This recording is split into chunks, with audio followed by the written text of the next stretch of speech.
That roar of the crowd that you hear is the appearance of Phil Woosnam into the ball game for Graham Newton. Phil Woosnam in and Graham Newton out. This is the starting combination, or rather the combination 3 weeks ago that scored 2 of the goals for the Chiefs in their 3-2 victory over Manchester. All right, the ball batted around at midfield where Coleman has it. He gets by John Cocking going down the left side. Stan Bowles ahead of him. Pass too far for Bowles, picked up by the Chiefs. Vic Crow up to Woosnam. Woosnam at midfield to the right of center. Still going. Starts to cut into the middle now. Pass on his left, long to Vic Crow. Crow gets it into the middle. A header. Wow! Just over the nets. Emmett Kapengwi made a diving header with the ball, and it just went over the bar. Welcome to Good Seats Still Available, a curious little podcast devoted to exploring what used to be in professional sports. Here's your host, Tim Hanlon.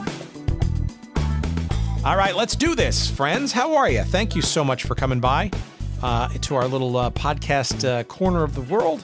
My name is Tim Hanlon, your humble and congenial host, and the podcast that you have landed on, either by accident or by design, is called Good Seats Still Available. As you know, or probably know, or should know, it is our little journey every week into what used to be in professional sports. I welcome you to it, and we're going to take a little bit of a diversion this week.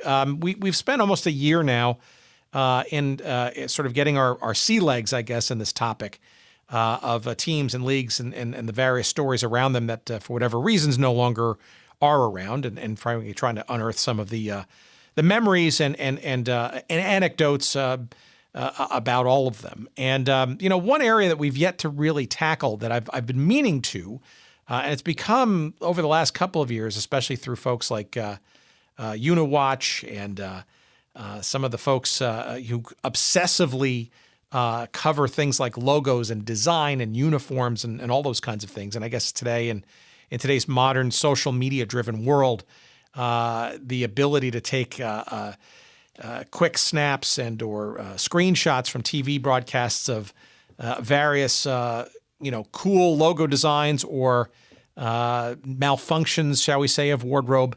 It's just more of an obsession, I think, now than there ever was before. But we really haven't talked to anybody sort of from the artistic community, whether they be graphic designers or logo creators or simply artists who covered some of these sports.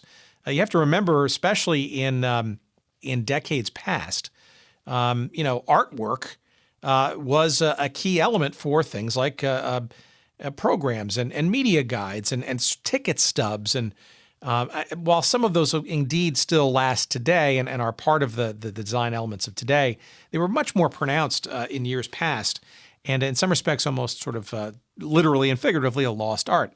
That is that sports and art have obviously gone almost hand in hand together over the decades, especially as a litany of for us pro leagues and teams that have sort of come and gone.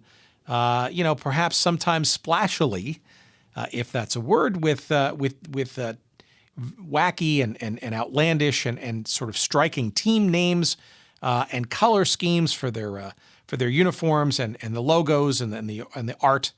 And the iconography that have gone with them. Our guest today is a gentleman by the name of Wayland Moore. And if that name is familiar to you, and hopefully by the end of this episode it will be, you will know him as quite a famous and well-regarded artist in a lot of different media over time in his almost now 7-decade career. And there's a lot of work that Wayland Moore has done in the realm of sports, some of which you probably don't recognize.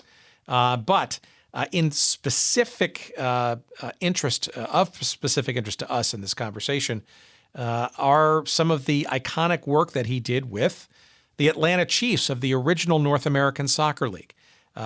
Wayland Moore was the designer of the original Atlanta Chiefs logo and some of the original art that sort of surrounded that team back in the late 60s.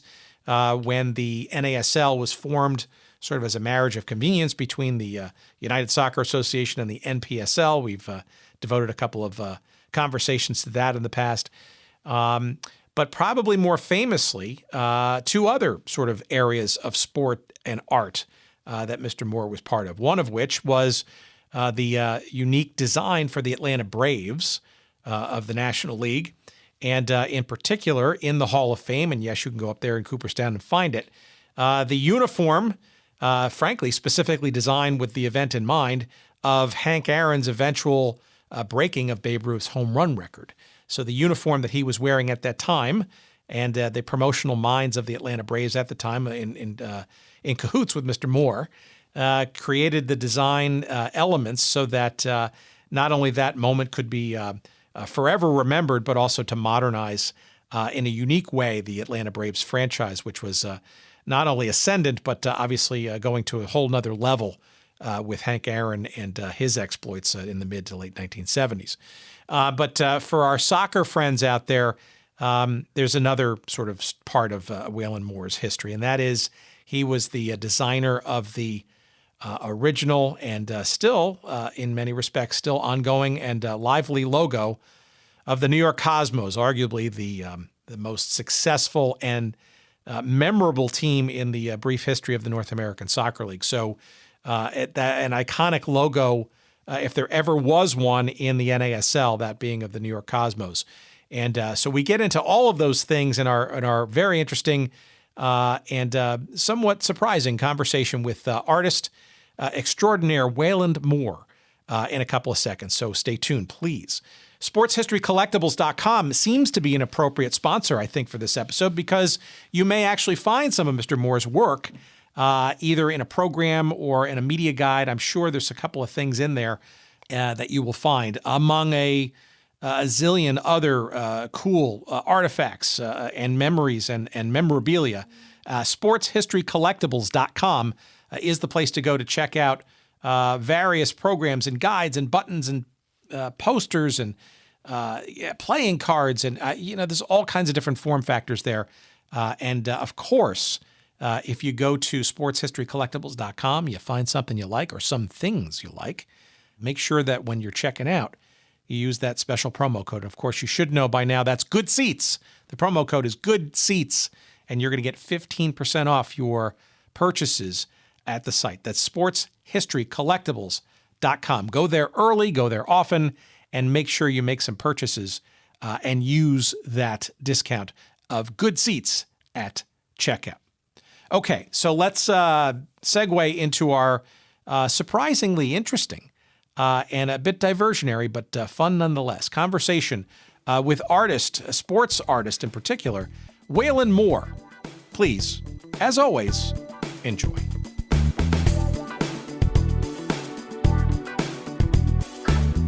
So why don't we start with your journey as an artist, right? Because obviously I do want to get to the sports element of it, but before we even get there, I will include that. Yeah. When did you when were your inklings about wanting to pursue art as a career?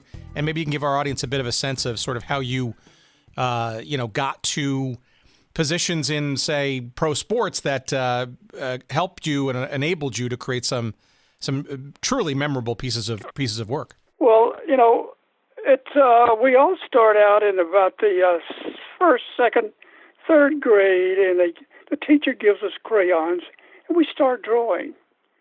And as I tell people today, and I'm 82 years old, and I said, well, I never put my crayons down. But along with that, I stand 6'4", and I played sports. I played football, I played basketball, track, but at the same time, my parents, I wanted to take art lessons, and so while I was in high school, I took art lessons. Well, then the day came that, and this was in the 50s, so the day came that I received some scholarships and to play football. Well, I wanted to be an artist, and my dad, of course, back then, he owned his own businesses, and he wanted me to play football. Well, I turned it down, and I went to college, but I majored in art, which I'm so glad I did.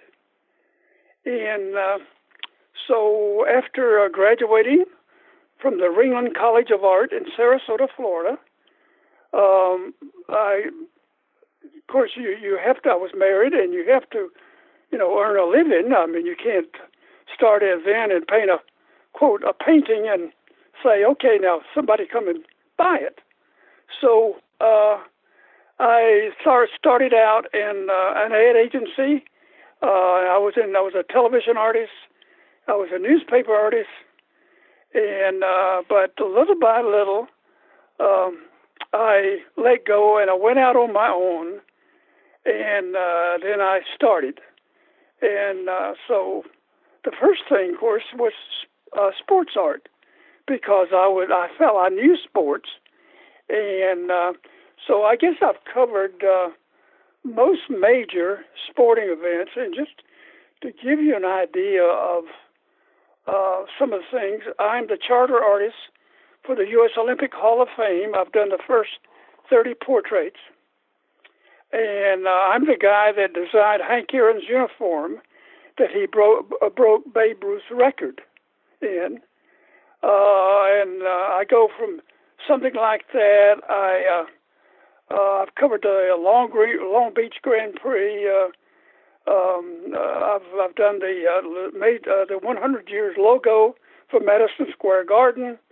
Now the Chiefs, I was involved with the Chiefs when they started out way back when here in Atlanta, Georgia, and so I was friends with Phil Woosnam and Vic Rouse and all of them, and so we put, and when I say we, because I'm the type of guy that I get involved.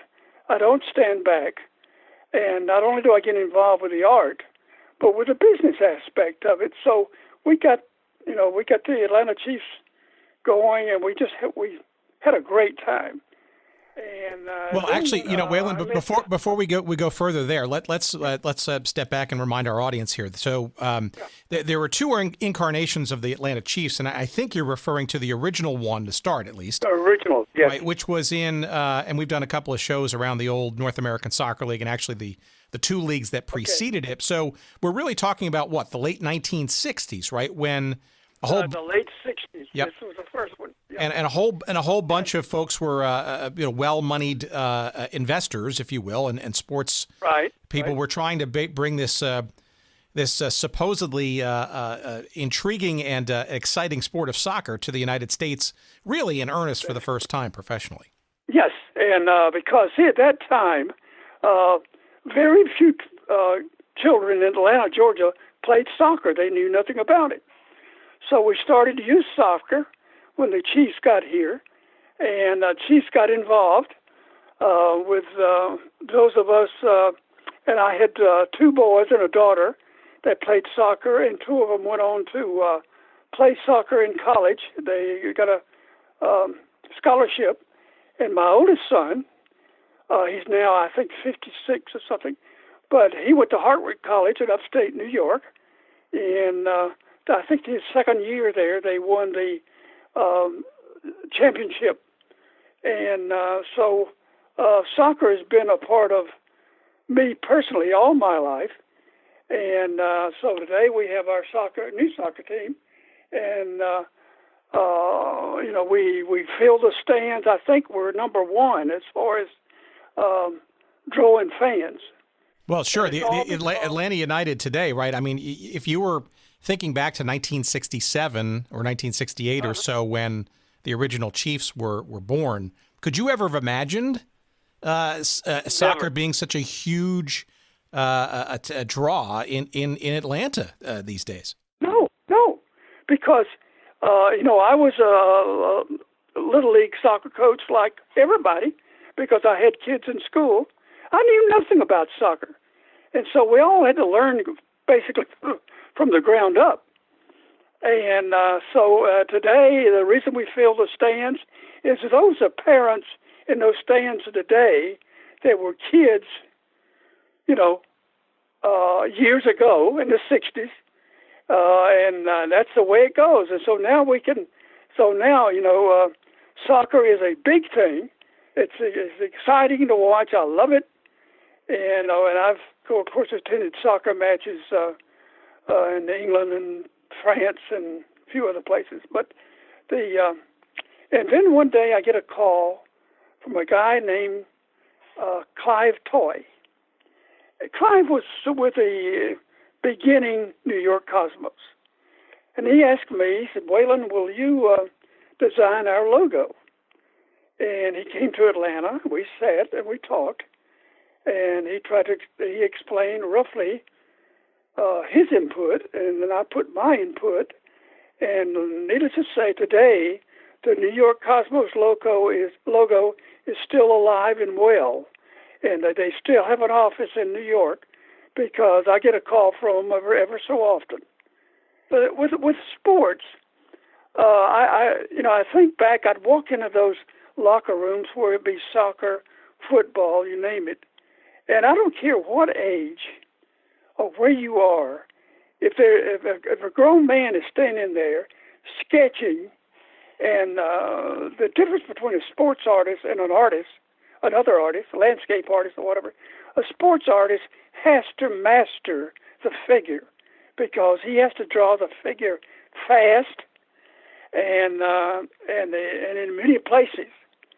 And so anyway, I go in these locker rooms and I stand there and I start sketching, and it won't be 10 minutes until 3 or 4 are around me. And of course, one of the questions I get, Tim, and I love it, they'll say, as they're standing next to my elbow, they'll say, "Did you draw that?" And I said, "I hope so."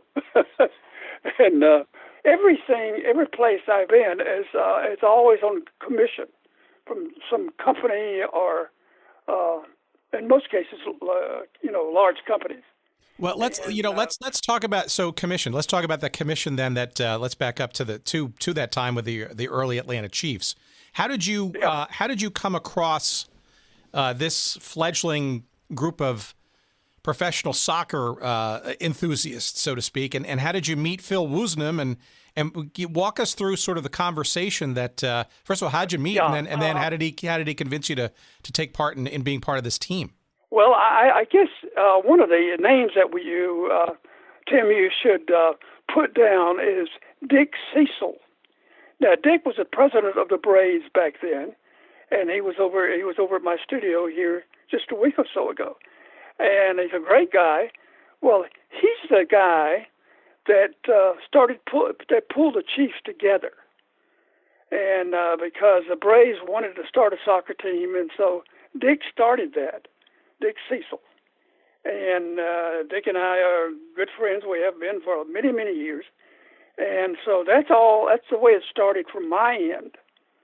Because Dick himself had sons the same age as mine. And so that's how we got started.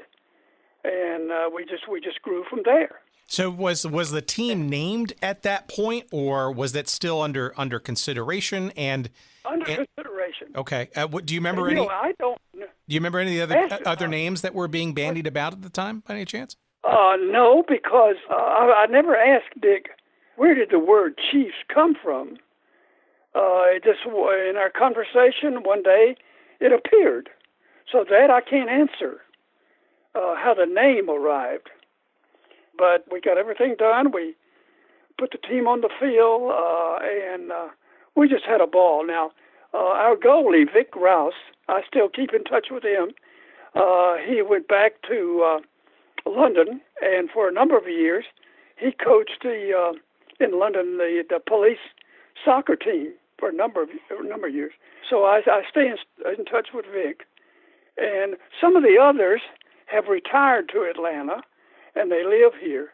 We must have at least 6 or 8 that stayed here in Atlanta. Do you remember sort of the approach you considered or went through, the process you thought through when you knew the team's name was Chiefs and your approach? Because the coloring and the iconography is still quite stunning today. I mean, you think back into the late 60s.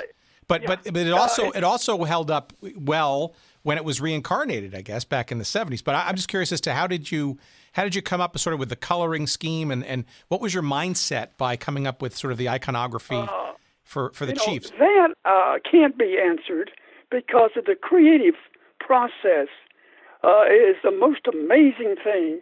You sit there, you do scribbles with color and everything, and little by little in your mind, these colors begin to intensify or just fade away entirely, and no, I don't like those, or your mind is telling you, I don't like those.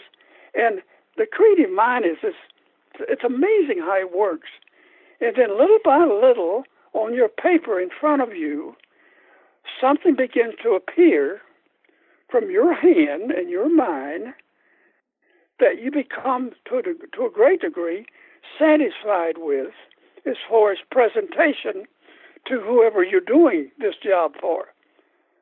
And so that's the way it begins. There's no step 1, 2, or 3. And now, like the Cosmos logo took a while because of all of the input that we wanted to put into that. So that one's is hard to come up with. And of course, I teach a class in art here at Emory University in the evening. I even have doctors taking my art class in the evening at the Emory here from time to time. Yeah, so let's get into so obviously Clive Toy came into contact with you because of your work with the Chiefs, I'm assuming, and because of Phil Woosnam's budding sort of growth, I guess, in terms of his chores, right? He wasn't just running the Chiefs; he was basically became the commissioner of the league very quickly. And I'm sure he recommended you to Clive but maybe you can put us in the room there as you were sort of thinking through. So you said he gave you some input and you had some input, but Clive was sitting here in my studio, and so what I do is if someone wants a logo or something, I let them talk until they've talked out, and they realize that they can go only so far because they know that I for lack of a better word, I'm the image maker. So they throw all of that at me, and then I sit here and I take their good points, their bad points, their great points, and I start putting them on paper. And if we discussed maybe, we'll say, 6 or 8 colors, and I'll put those colors down, then I'll start playing with those colors. But in the case of the Cosmos, Clive said, Wayland, we want the Brazilian colors. And I said, okay, and what are they? They're green and yellow or whatever. So we took those colors, and I forget now how we rearranged those, and we ended up getting a logo that everyone liked. Now, why do you think Brazilian colors? Do you think he had an inkling that he was going to go after sort of the grand prize, I guess, of international soccer stars in Pelé? Or was that sort of just an inkling? Pelé eventually ended up playing for the Cosmos for a while. Yeah. So what was your inspiration? I mean, the name Cosmos was obviously shortened for Cosmopolitans, right? Well, they came up with that, the Cosmos.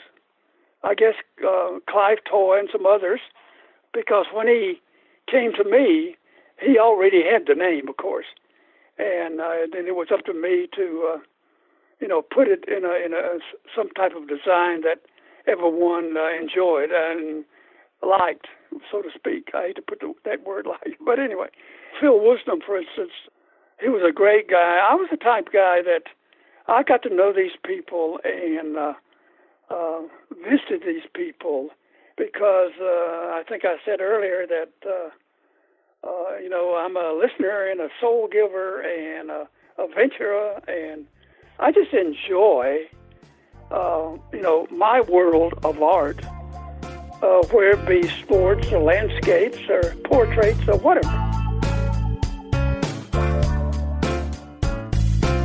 Okay, friends, sorry for the interruption. Just wanted to quickly remind you that today's episode of Good Seats Still Available is brought to you by our friends at Audible, the premier provider of digital audiobooks with over 180,000 titles to choose from in just about every genre you could think of.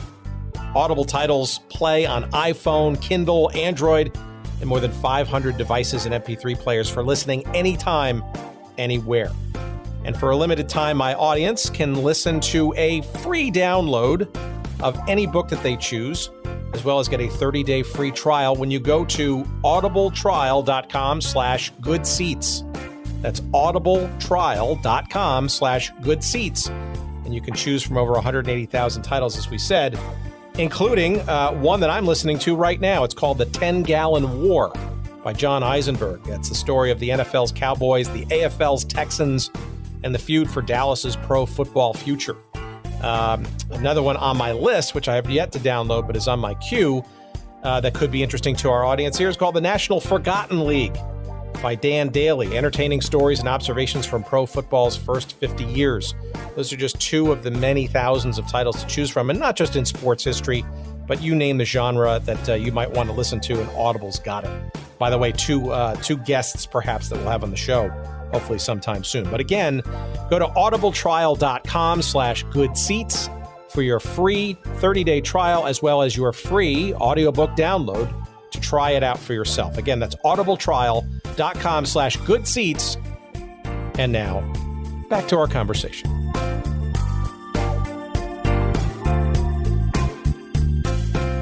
You ever see any of your Chiefs logos or Cosmos logos in your world travels? Does they ever surprise you and sort of pop up? It's amazing you say that, and I don't know how far I should go on this, but the Cosmos logo, they call me ever so often because I do believe, and I'm not bragging, it hurts me, but that logo is picked up by a number of teams, and they told me this, and they have to, go after them. You can't use our logo. But I know the last one, it was some team in Russia. They have to keep an eye on the logos because even my work, I'll end up, like, for instance, I was having lunch one day and at the golf club, not here. And I walked in, I had a seat with some other guys, and staring at me beneath my plate was a paper mat with my art on it of a golfer and all this bit. So I called the general manager over and I said, "How did this happen?" And they looked and said, "Oh, well, we liked it and we used it." So an artist, when I draw something, it's copyrighted, but some of it I have to get copyrighted because I'll get calls from the West Coast where, I saw your work and someone else is using it and stuff like this.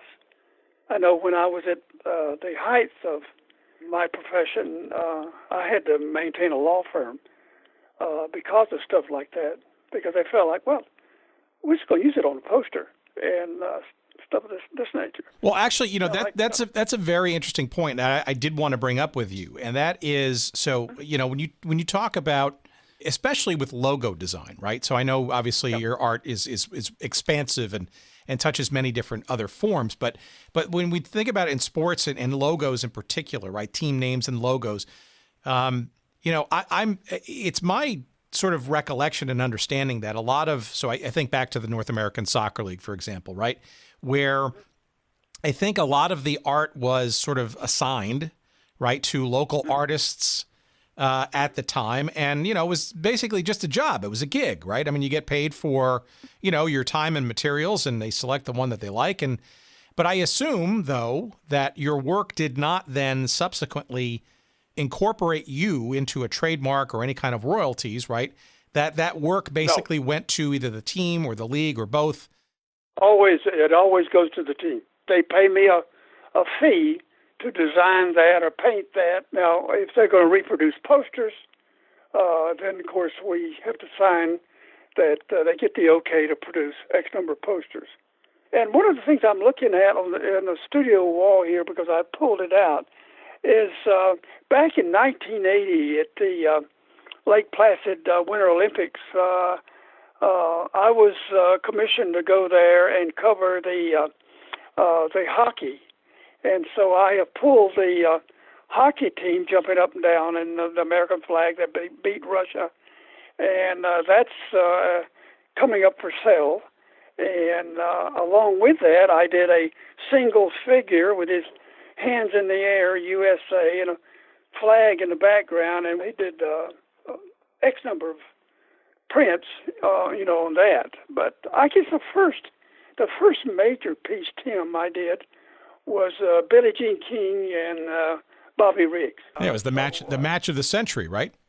Match of the century, and the Astrodome hired me, and I think ABC hired Neiman, and we both met together down there, and I did the painting of Riggs and Billie Jean King, and so that was used on the program, and then when she won, not only did she get oodles of other things, but they also gave her the painting. I guess that was one of the first biggies that I did, and hot air ballooning in New Mexico. It goes on, and painting in Africa, and you name it, and sometimes it doesn't seem to want to stop. And I even in your sports stuff, did you ever have? Was there? I'm assuming there was kind of maybe a friendly or maybe not so friendly rivalry with Leroy Neiman. Clearly, another sports artist of that era, right? Well, it never was on my side, but and what I'm going to tell you is the truth. And so when we went to the Riggs King match, we met and we had lunch together, and so my wife was there. So one morning, Neiman and my wife had breakfast together, and I'm the type of artist that I believe in promotional pieces. So I have all my life, and I've got all kinds and interviews, you name it. But anyway, I had a brochure at that time, and I gave it to Neiman. Well, little did I realize, about 3 or 4 years later, something like that, one day I get a call from the company he was with, that he covered sports with them. They did limited edition prints. And it's a lady that owns the company, and she called me, and she said, Mr. Moore, can I come to Atlanta, Georgia, and talk with you? And I said, for what reason? And she said, when Leroy got back from the Billie Jean King and the Riggs match, he threw your brochure on my desk and said, here are some ones trying to imitate me. Well, I wasn't trying to imitate him. That's the way I paint. I paint loose. And so she said, I stuck it in my drawer. And then the two of them, at that time, I think had strained relations. And so he left or she let him go, one or the other. So she came to Atlanta, and we signed a contract for 7 years. And so anyway, that's the way it started for me in New York. And in the summer, part of the company was in Paris, and in the summer I would go there. And so I had a great time. It opened a lot of doors for me. And so anyway, that's the way it started there. But and poor Leroy, I think 2 or 3 years ago, he passed. And but I never had these, strained relationships with him. And but that's the way it ended up. No, that's very interesting. Of course, if anybody is a fan of, say, including of course the North American Soccer League during the 70s, right? I mean, you saw a lot of paintings and artwork and lithographs that were from both of you, frankly, and that's a pretty interesting. So I would remind our audience, we're going to put up some of your imagery on our website once this episode posts. Okay. But on waylandmoore.com. Yeah, it's Wayland Moore, WAYLAND Moore.com, or sketchbook-images.com. And we'll put those up on the website as well. So let's go back for a second to the soccer stuff, because obviously that's it's our want here is to sort of focus on these teams and whatnot. So you're mentioning the Chiefs, you're mentioning the Cosmos. We already get a sense that the trademark is the trademarks for both of those are successful. They're out there. I guess it's sort of a double-edged sword, right? You're sort of seeing these logos and these on the uniforms and in the marketing materials, and it's got to be great for the soul, right? Because you're seeing your work getting out there, right, and publicized and widely so, especially with the Cosmos, for God's sakes, right? But also there's got to be a tinge of regret or, I don't know, missed opportunity, maybe obvious now in today's modern day pro sports machinery. But, have you ever thought about, if you would ever retain somehow the trademark and the value of those, especially that of the Cosmos, what that could have meant for you financially? Or is it just water under the bridge? No, that was that's the way it was back then. And as the Cosmos grew, so did I. But an interesting thing, all of this stuff, for instance, I know that hanging on my wall over here, when the New York Islanders hockey team won some years ago, I was up and I had to cover the event with a large painting with them winning, the Islanders. And so they sent me a shirt, a hockey shirt, and on the back is Moore and number 1. So, you end up, my wife tells me, she said, well, what are you going to do with all this stuff? But I get my calls now at my age from dealers from all over, even as far away as London, wanting to know. They said, you're getting older.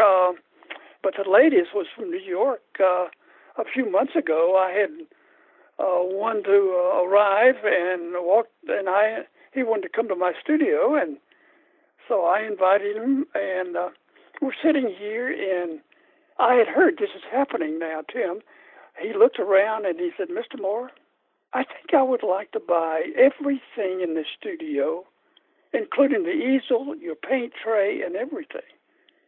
Well, and I know when he said everything, he didn't mean just everything, but what's happening now is I have read where they buy the artist's easel and chairs and stuff like this, and then they put the art they get around that to intensify, hopefully, the sales.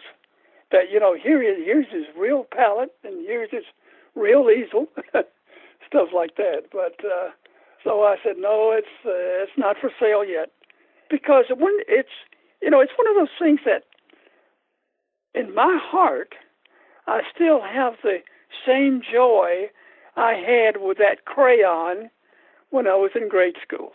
But I am a businessman because my dad owned his own businesses, and that's one of the things I speak on today to other artists.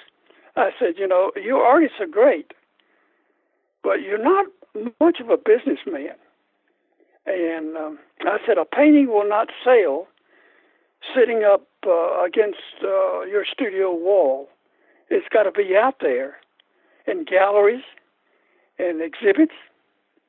And so I said, just keep that in mind, because it's surprising the number of artists I meet, and I'm talking about all the way up to 50 years old. They don't know how to sell their work. They'll say, well, this gallery, it's got my work. And I said, well, how long has your work been on the wall in that gallery? Well, it's been there about 4 months, 6 months. I said, anything happen? Not yet. I said, then you should change some pieces. Yeah, I'm going off on another tangent. No, this is good. I actually was going to go back. I keep coming back to these logos, and here's what I fear. And I've yet to have further. You're our first real sort of artist and designer, and I'd like to get involved with a few more of those in our journeys, in our podcast journeys going forward. But good. What I see and what I worry about is some of these great logos and team colors and imagery essentially being falling, I guess, into disrepair, or in essence, trademarks being expired, and others buying them and using them to create T-shirts and create pennants and things from years and years ago where these logos were, formally trademarked. And frankly, from artists, working artists and designers that were just fulfilling a job. And here they are, years and years later, seeing all this work sort of being reproduced and apparently legally because the trademarks expired. Somebody else found them. And I see this with a lot of defunct teams and leagues, right? Certainly, and I've been a lifelong, Cosmos and NASL fan for since I was a kid. To see some of the Cosmos are different, right? But a lot of these other logos, and perhaps the Chiefs, for all I know, have fallen into sort of public domain As far as I know, I don't have any idea where the Chiefs logo ended up. But you're right because time marches on, as they say. But one of the things I have done, and because I have a number of writer friends, I've got a number of books laid out when I was telling you about portrait artists and sports and adventure and landscapes. I've got probably 6 or 8 books already laid out that, when I say goodbye, then they're open for, they can be, published or whatever, just to, try to save some of this stuff. And then some I will donate to, meaning because I do a lot of portrait. You just have to see it to believe it. But my university, they've asked to give them so much of my paper material, and I will give them, a number of paintings too as I go along. But well, some of those paintings, though, again, I want to go back to sort of the Chiefs and the Atlanta Braves, obviously, that you were doing work with, right? So you were also involved in creating a lot of artwork for things like the programs and yearbooks and other sort of related things that are promotionally oriented for both the Chiefs and the Braves, correct? Yeah, one of the things that when I went out on my own, and then one day I get a call from Dick Cecil, and he said, Wayland, would you consider some space here with us on the mezzanine level in the Atlanta Braves office, and you can do work for other clubs after you finish ours. And he was talking about, programs and stuff like this. So I did. I took space out there with Atlanta Braves, and I was known as the graphics director and of the Braves. That's the way I worked out there. I think it was 3 years. The thing would get people is they'd walk into my studio, and I was in the Braves compound there, and maybe I would be working on some other club with a piece of art. And then it ended up I had other clubs calling me, meaning their graphics people. What are you going to do? What you going to do this month?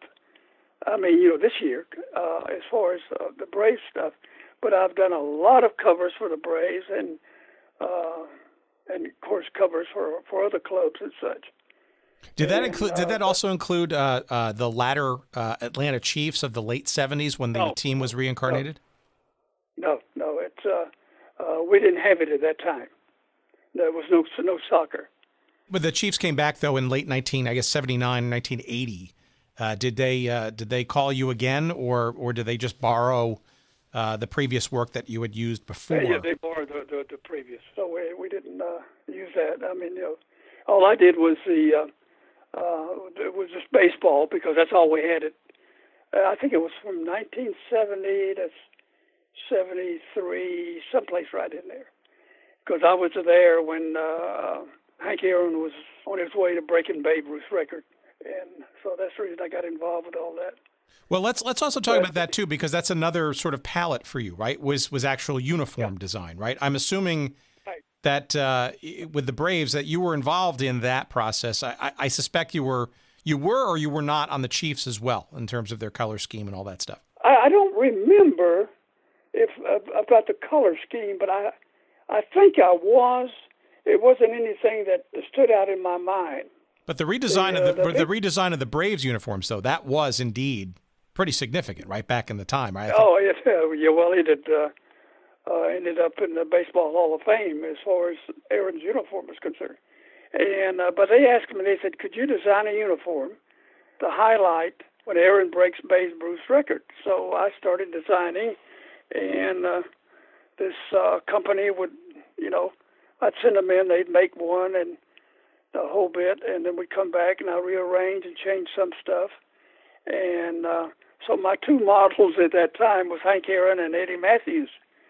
And I've got pictures of both of them, posing at the stadium with my uniform. But to sit there, and the night he broke the record, and I'm sitting there with the rest of the people, and there was a great joy to know that, he was running around the bases with my art, so to speak.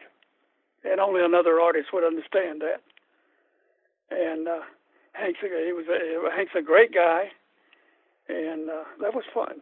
Well, it also strikes me, and I don't want to put words in your mouth, but it almost feels to me like that's sort of almost a living, breathing sketch pad, if you will, or canvas, right?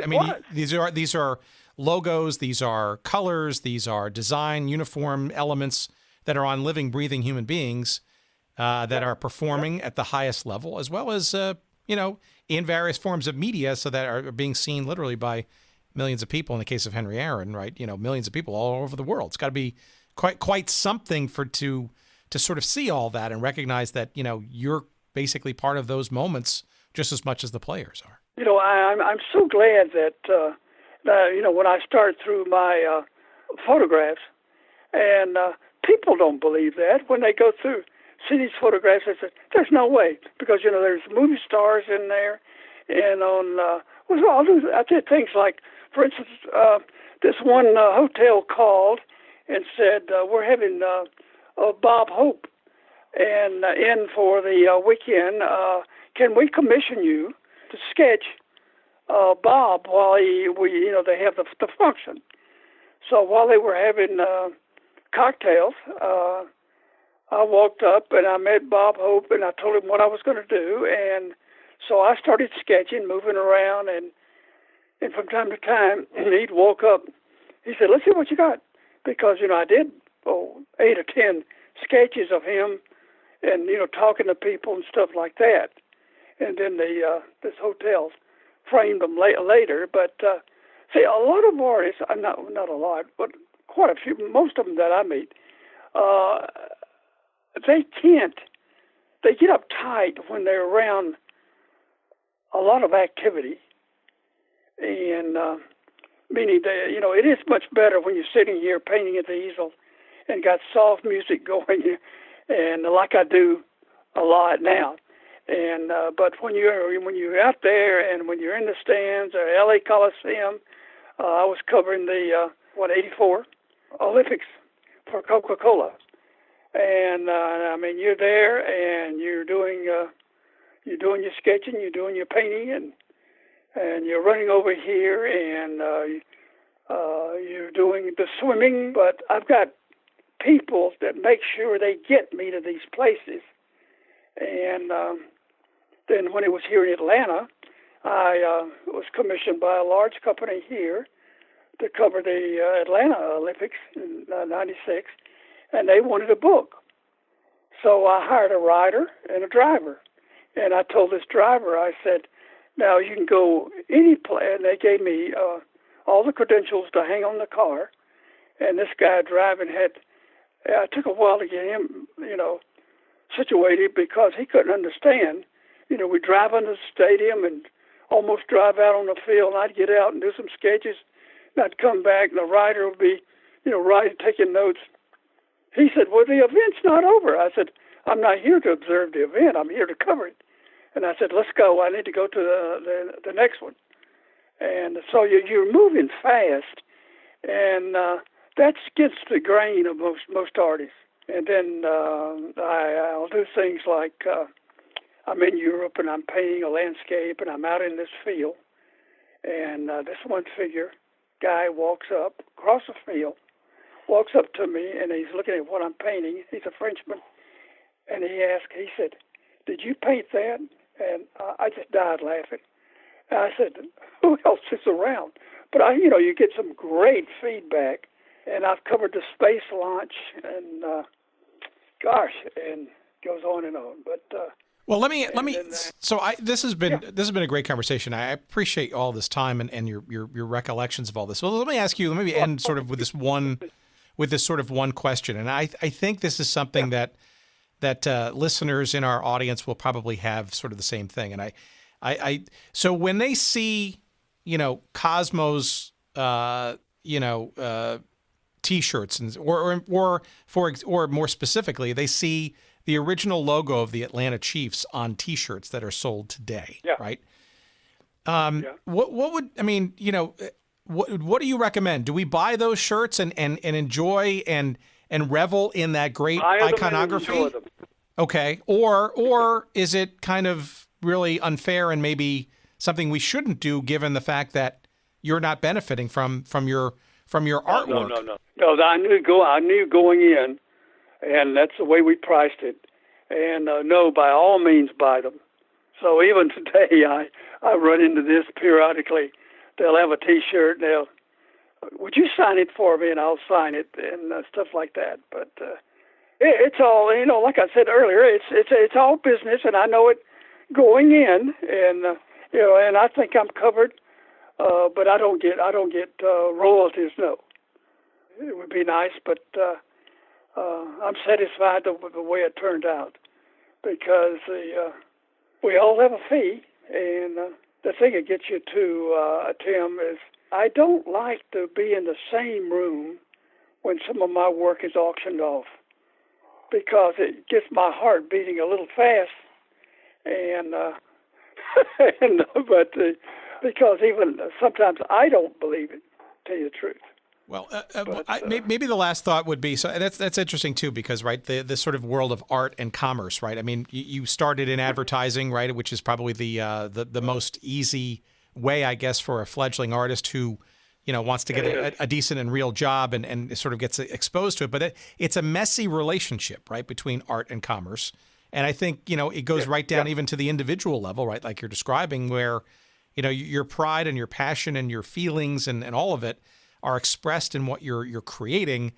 And then it almost has to get, I don't want to say sullied, but you've got sort of the other issue of, well, gee, it wouldn't be bad if it actually made a few bucks and, kept the lights on for another month, right?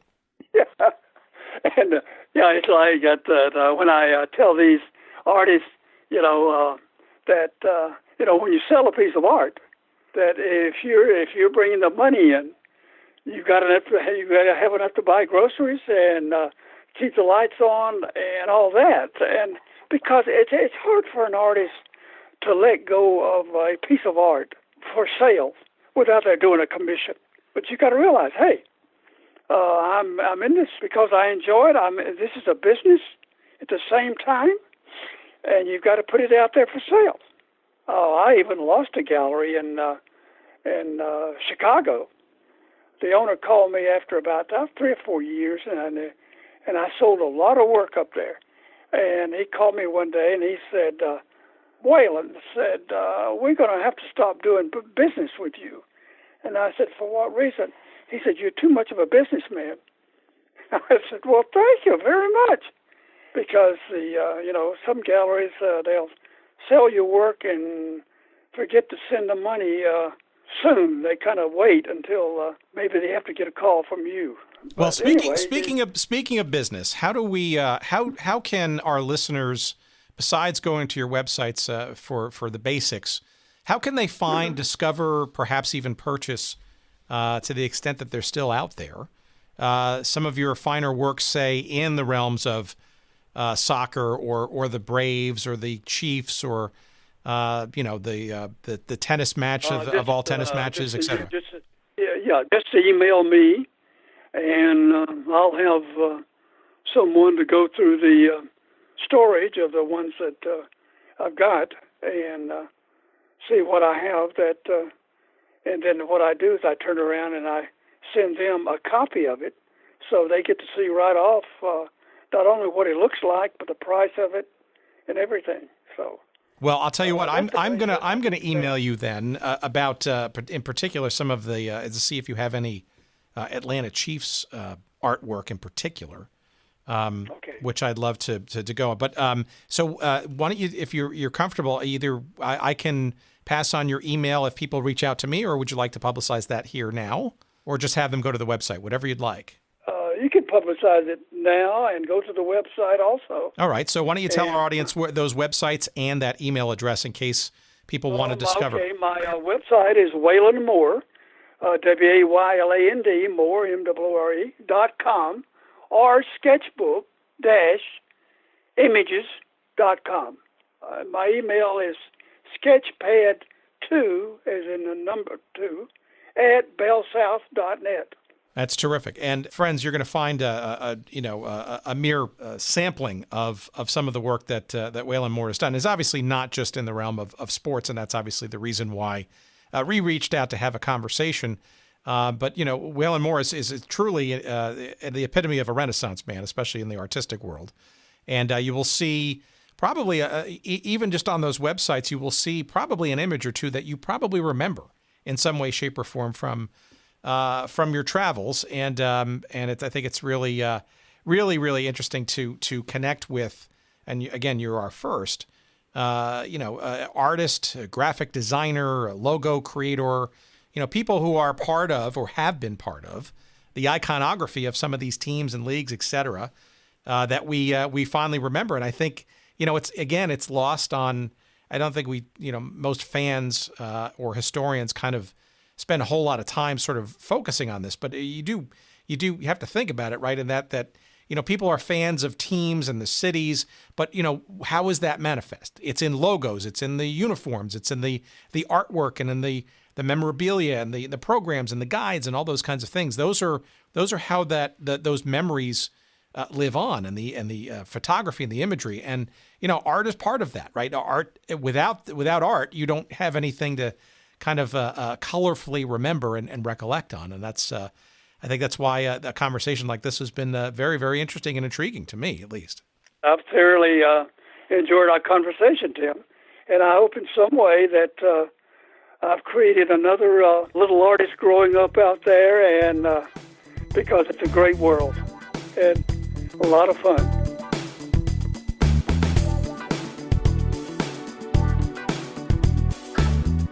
All right, there it is. Another interesting journey conversationally, this time with Mr. Wayland Moore, who we thank profusely for joining us from his studio in the Atlanta area.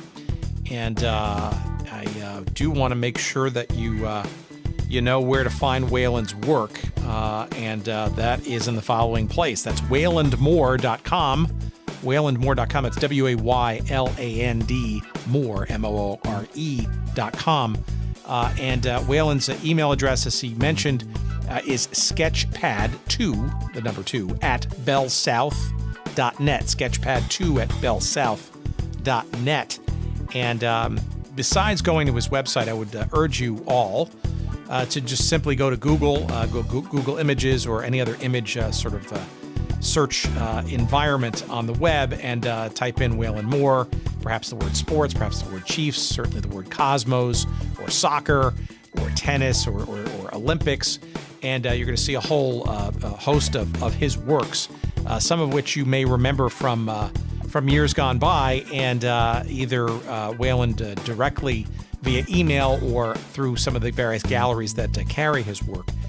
Is the place where you can sort of find and perhaps enjoy some of his work. And as I mentioned in my conversation, I'm going to be hitting him up for any and all sort of Atlanta Chiefs creations that he may have sitting in the studio somewhere that's not sort of generally available, and see if we can find some nice and rare items perhaps for purchase.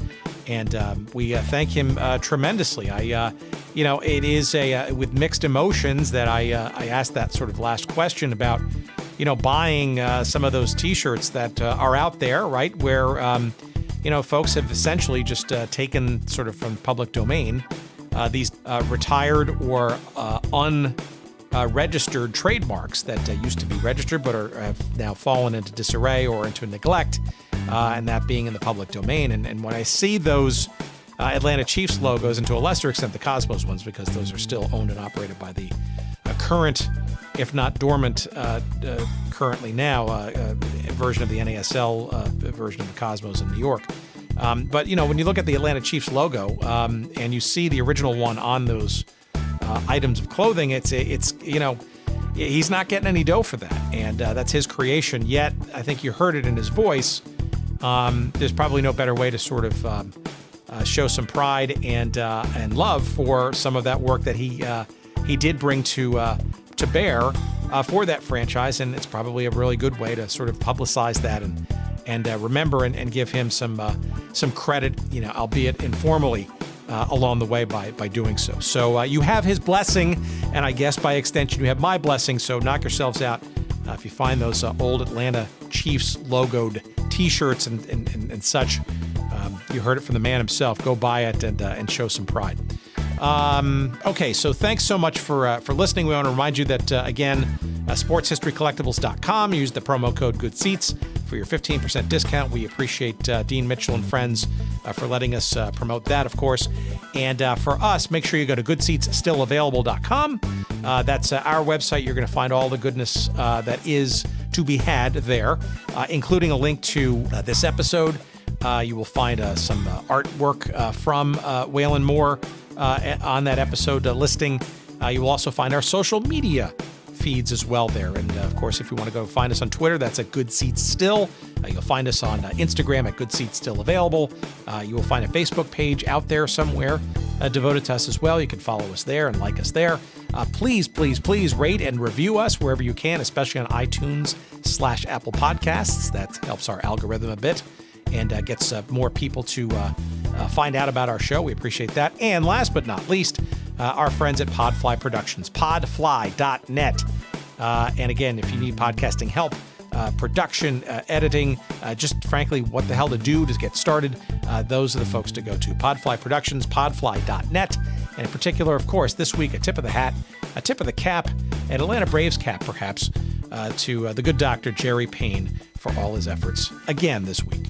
All right, I'm done. Thank you so much for listening. We'll see you in a week's time with another fun-filled episode. Who knows from what and or where, but I do thank you for listening. Take care, everybody.